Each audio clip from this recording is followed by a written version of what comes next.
Good morning and welcome to Morning Movie News, where today we're going to have two viewer questions, one to open the episode and one, as usual, to close it. But the reason I wanted to start with the viewer question today is to address a question that a number of you have posed over the last week or so, and that is, what happened to Greenscreen? Yes, as you might have noticed, there are no more Greenscreen intros for movie reviews, and there's actually one Greenscreen episode left that will probably debut later this week or over the weekend, but yes, I have retired Greenscreen from the channel for the time being. So I wanted to explain that decision, and it really comes from my always trying to evolve the content here on Beyond the Trailer, to try and keep up not only with what's popular on YouTube, but to try and always be innovative and also to respond to what you're responding to. Believe me, it's a little bit like when I switched away from audience reviews, right? You might recall that transition. And none of these transitions are ever made lightly. As I was going to say, believe me, I pay very close attention to analytics. That is a tool that is available to all YouTubers to see what you guys are watching, how long you're watching it, and what YouTube itself favors. And green screen content, while I really have enjoyed doing it, and it's something that has been a part of this channel for a very long time, I think that it's just something that it's not popular anymore, right? I think not only is it something that isn't particularly cost effective in terms of the content that it makes, but also there, just like with audience reviews, like a big complaint toward the end of audience reviews was that every movie got an 8.5. It was harder and harder to get people to participate in audience reviews, and also the reviews were going up too late. All the other reviews would go up earlier in the week, but because I couldn't talk to the audience until Friday, I couldn't get my reviews up until late Friday, and that just didn't allow me to be competitive in the space. And when it comes to green screen content, I'm getting the feedback from you guys. I mean, I pay very close attention to the comments, and I think that there's a distance there that's created. And for instance, movie math. While a few of you miss the old movie math, most of you vastly prefer the new movie math, which is done to camera like this. I take that note, I internalize it, and it affects how the content moves forward. Now, I want to add, this is going to, I think overall, you're going to be very happy with the changes that you see. You're going to get more in-depth videos. Also, you'll notice that Warcraft, and the review that went up yesterday and the spoiler review that went up today, for the first time, movie reviews are fully edited throughout. Usually I just put up pictures and then it's almost like a podcast where the visuals remain static throughout the discussion. That's not going to be the case anymore because the green screen intro isn't there. So they're fully edited, and hopefully that will create an even better experience for you. Also, I'm going to be doing more trailer breakdowns. For instance, when the Founder trailer came out, I didn't have time to review that trailer. Also, there's some issues with fair use on YouTube and videos being claimed, as you've seen that discussion as well with other YouTubers. So I've had to adapt my content to that degree as well. But because there's no more green screen intros, I'll be taking that insider information and the setup for the movie and moving it over to trailer reviews. So going forward, a movie like The Founder and The Shallows would definitely get trailer reviews. There haven't been really any trailers released this week. Moana's coming out on Sunday, so stay tuned for that coverage.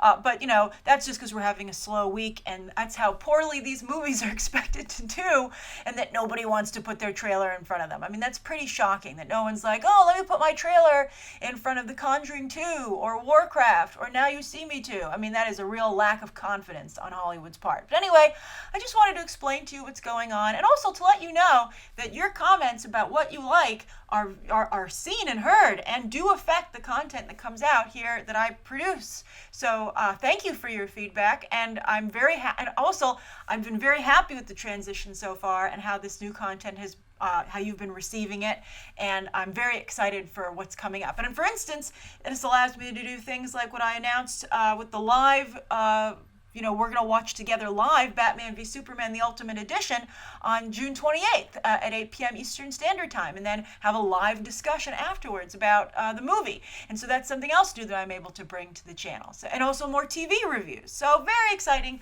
and I'm glad to do all this new content with you. All right, so that's the first discussion of the day. Now, the second story of the day is a really interesting Hollywood story about publicity in Hollywood and how things could be misconstrued. So yesterday, everybody was talking about jacked J.K. Simmons, right? About how this guy just got ripped. His arms are shredded, to use all the gym lingo. And he does look very impressive. And everybody took from that he's doing it for Justice League, right? To play Commissioner Gordon. And my initial reaction was, that's what's wrong with Zack Snyder in a nutshell.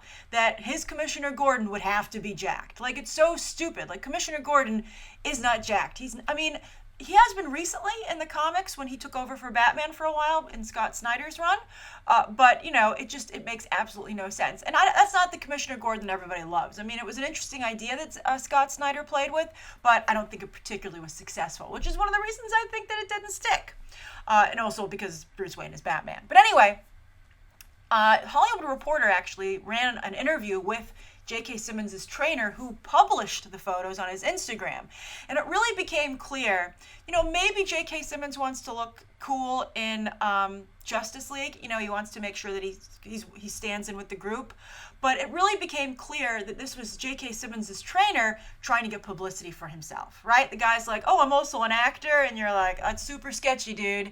And also he's like, I train Dwayne Johnson and Jai Courtney and the guy's ex-military. So I respect this trainer for that reason. But he got an interview with the Hollywood Reporter and he was talking about how, he's the one who got J.K. Simmons to look that way. And that J.K. Simmons just really wants to be healthy and to look good because, he's an actor. He's on camera all the time. And he said J.K. Simmons has been working with a different type of trainer for a long time, but he wanted to just get a little bit more physically fit, which I think is very commendable, especially for an actor who's older and wants to make sure that he doesn't seem out of the game. So I think that this was blown up by J.K. Simmons' trainer to get publicity for himself, and so I think this is just another case of be a little bit careful who you work with and what their motivations are, because I think that DC, I don't know, it got publicity for Justice League, but I don't know if it was the right publicity. And if I were DC, I would want to spin this by perhaps having J.K. Simmons or Zack Snyder do a little bit of a discussion about what Commissioner Gordon's going to be like in the Justice League movie, just to kind of like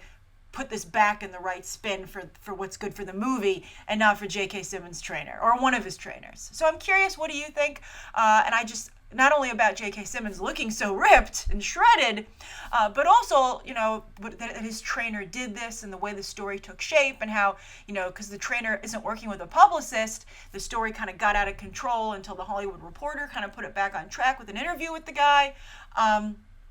But I don't know how many people paid attention to that interview. So it's a little bit of a mess. So that's the second story of the day. Now, the third story of the day is that Ryan Johnson Instagrammed a photo saying, in the final stretch for episode 8, and he had a really good, this was a really nice, I think, use of social media where he showed Luke Skywalker's cloak, like hanging up, right, in between takes. I like that it has to be hung up, right? And also that they're not so much trying to look after it, they're not like worried about it being on the floor. I guess it drags on the floor all the time, so they're like, whatever. But I just thought it was funny, right? Just to see it. I would love to have seen someone steaming the cloak. That would have been hilarious. But a lot of cloaks in Star Wars, actually, when you think of Rogue One. Although maybe the Rogue One cloak won't make the cut, when they do all those reshoots. But anyway, I've seen so many people trying to say to me, clarify the reshoot situation. But I think the reshoot situation is intentionally murky. I think that Entertainment Weekly did a lot of spin, but that might have been at the request of Disney. So we don't know.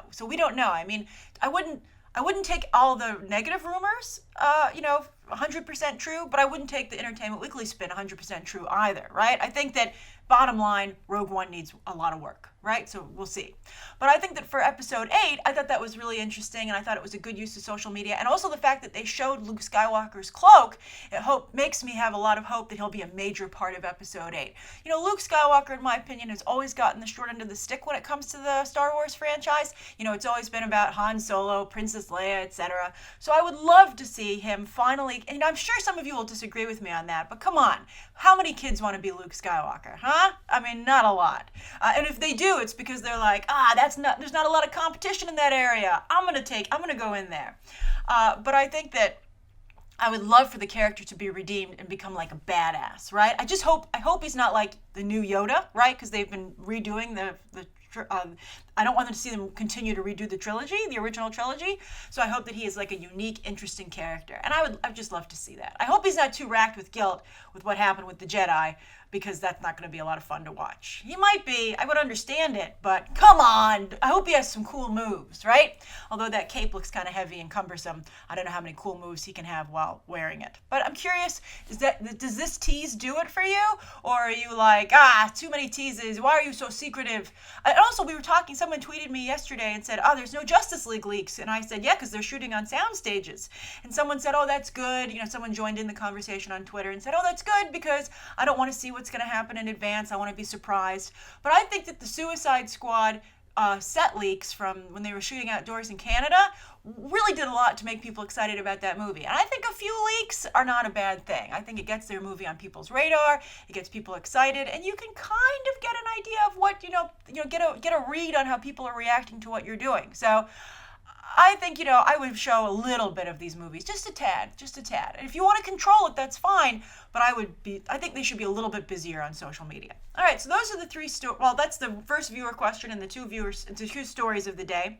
And then I have a viewer question from Queen Kimmy Allsorts. That's just such a great name. Okay, so Queen Kimmy Allsorts says, at Grace Randolph, question: do you think they should have two versions of these characters in DC, like the Flash or Superman? Because I was talking the other day about Superman finally showing up on Supergirl on the CW. Or Queen Kimmy says, or do you think that they should just cross over with the TV actors being in the films and vice versa? Love the show and watch in the afternoons, often as in England. I think that's wonderful. 3 smiley faces. Well, Queen Kimmy, great name. I think that DC's really painted itself into a corner, having 2 different versions of the characters. And I think that you can't have the TV actors go into the movies. You just can't do it, especially because, this isn't like the Netflix situation where I think the creative standards are a little higher and closer to film. You just can't do it. And not only can't you do it for that reason, but also I feel the audience is going to be like, why should I pay movie prices for something I can watch for free on television, right? I think that's another big problem. So I think that DC really shouldn't have done a situation where they had 2 alternate universes running at the same time. I think that's their really big problem. And I think they should have just really been careful about, what universes, like Marvel, once again, was really smart about this. Although they have run into problems with Agents of S.H.I.E.L.D. and Agents of S.H.I.E.L.D. has, and I think that's why Kevin Feige does not want to make that Inhumans movie. He does not want to cross over. But Marvel Knights is a very distinct brand, and they put that on Netflix. Very smart. Although there's rumors, and I would like to see this happen, that would show up in the Spider-Man movie. I would like to see that very much, because the Netflix shows are such high quality. And then Agent Carter, luckily, but that show also, not going to come back. So, Marvel has had its problems, but I think that the Marvel Knights distinction is like a really good idea. And I think that for DC, I think Gotham works because it's like a prequel kind of idea, although they keep taking all the villains, which I think is very difficult for going forward for Batman. But at least it's like a different time period, so that's worked very well. And so I think that they should have come up with something else. Maybe I think that DC should have thought outside the box a little bit, and maybe they could have done Justice League Dark. But they keep they're not careful about what storyline goes where, and I think Fox has paid the price for that with their X-Men franchise a little bit. I think it's been hurt by not having a clear story. And I know that they want to use all these different mediums and have these franchises branch out to all these different, screens. And it's very tempting to do that. But, I think they have to decide, what is the most important. And you have to protect that at all costs. We'll see. The Flash is very popular, but I wouldn't underestimate Ezra Miller. I think Ezra Miller is going to be very good in that role. We'll see. we'll see what happens. But also DC's taking so long with their movies, and people are unhappy with a lot of people are unhappy with their movies. That, that also creates like favoritism for like which version do you prefer. And it creates competition. So I'm not quite sure what to do. I think DC just has like a little bit of a mess there, and they can't get rid of their TV shows because it's actually the most successful thing they have going right now. But Suicide Squad hopefully will put things back on track. But I'm curious to how you guys feel, particularly those of you who are really into the DC shows. What do you think of having the two different universes? Does it work for you? And I think it's most confusing for mainstream viewers. For us that are into comics, we're used to alternate universes and different storylines, and it's fine. But I think for everyone else, it makes it really tough. Especially I think if Superman shows up on TV and he's in the movies, I think that's going to be really hard for some mainstream moviegoers to swallow. But they shouldn't have put him in the show in the first place on Supergirl. I think that they were just asking for trouble. And maybe now that not Kevin Feige, sorry, Jeff Johns and John Berger trying to be the Kevin Feige for DC, maybe they can step in there a little bit and be like, maybe they could have done a Green Lantern TV show, right? And then Green Lanterns just focus on Oa and all that stuff and in its own universe, and that could have been easier, right? So maybe Jeff Johns can lay down the law a little bit and be like, you guys, you can't all have everything. We're going to have to divide this up.